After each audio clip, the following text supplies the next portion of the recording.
Hi guys, JJ here, and we're back for another episode t- talking Wheel of Time. Today, it is the focus on Rand al'Thor, and this is the first look we see from him in the teaser trailer. Not really much to go here. It's showing that he's close to his friends, Mat and Perrin. There's not really much to make up from this scene until we get to this sort of next shot of him, and this is when Egwene walks into the room and he's obviously staring at her. I call it Giddy Rand, and it's essentially his likes Egwene. Aside from that, then we go to the next field, and it's in terms of storyline, this goes on into the middle of the first book, which is Rand and Mat, and that is Shada Logoth. So from the looks of this, they are outside Shada Logoth in the mountain range, and so they've gotten separated from the group, which happens in the books. I do notice here no Tom. It could be that Tom's with them, but he's ahead or behind, or knows what. No Tom here, so it looks like Tom isn't playing a major role. But yeah, Rand and Mat, and it looks like they've gone across a river, but that could just be the landscape playing tricks on the eyes. Yeah, but they're in a mountain range. Not so much as what happens in the book, but it's not going to play by the books word for word, so not real issue. And this is Rand shooting a longbow. We know he's a good archer. His father, Tam al'Thor, teaches him how to shoot a bow, and a technique called the Flame in the Void, which helps him concentrate. Aside from that, then we get this in, which allows us to see the bow in full height. Now, there's been some people talking about the bow. It hasn't been that prevalent because people ultimately don't really care. To me, it is a small thing, but the bow, if you're going to go for book accuracy, is way too short. It's actually described as being it's a longbow, which it's sort of described as being around the 6 foot, with how much power it has behind it. So I always imagine it to be like a 200-pound bow. It's nowhere near that. It is more, I think, say about 3 to 4 feet. And imagine that makes it easier for them to carry around, and also easier for an actor to pull it back. But it is a detail, not major, but it's there. Then we go to this scene here, which is Rand and Egwene, and it looks to be either just a really intimate scene, or it could be a sex scene. I don't think they are going to show explicit sex, because it is, I think, 16 plus of memory. At least that's the early rating shown on Amazon.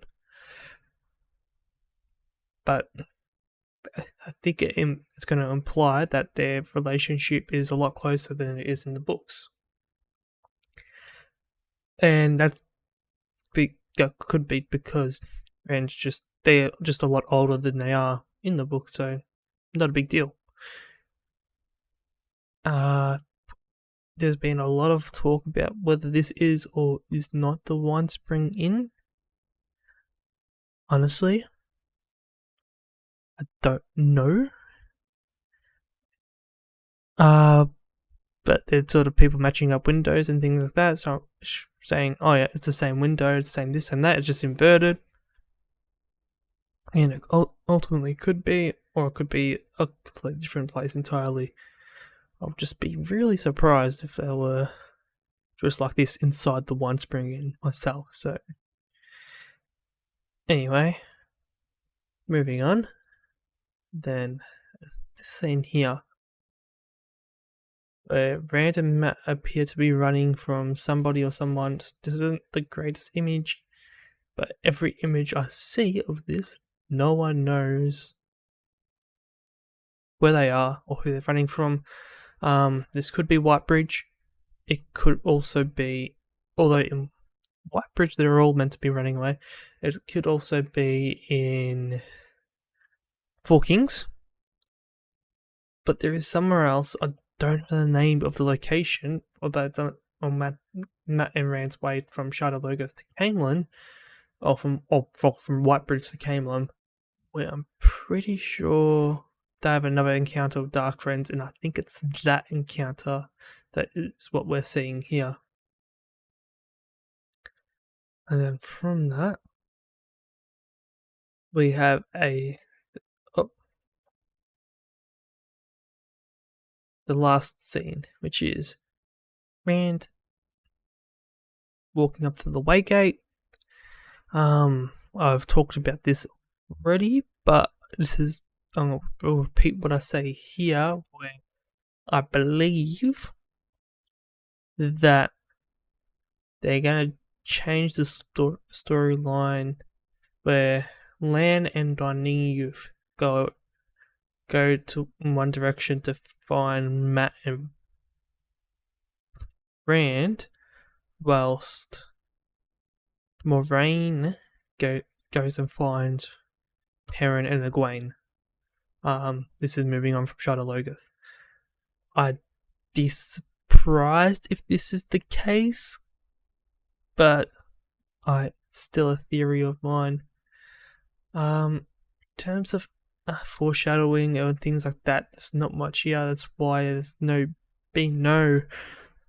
spoiler text, because ultimately I don't have too much to say as spoilers about any of this. There's not much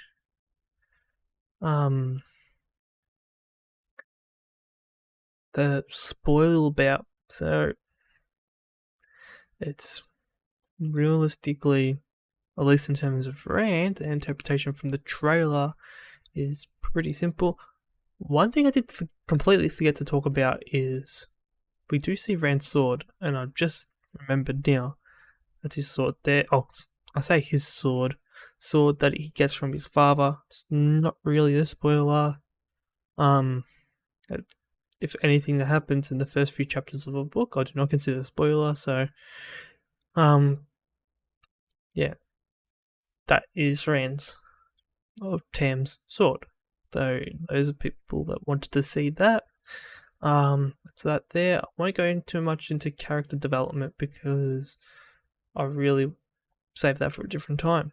But that has been everything in the teaser trailer about Rand al'Thor.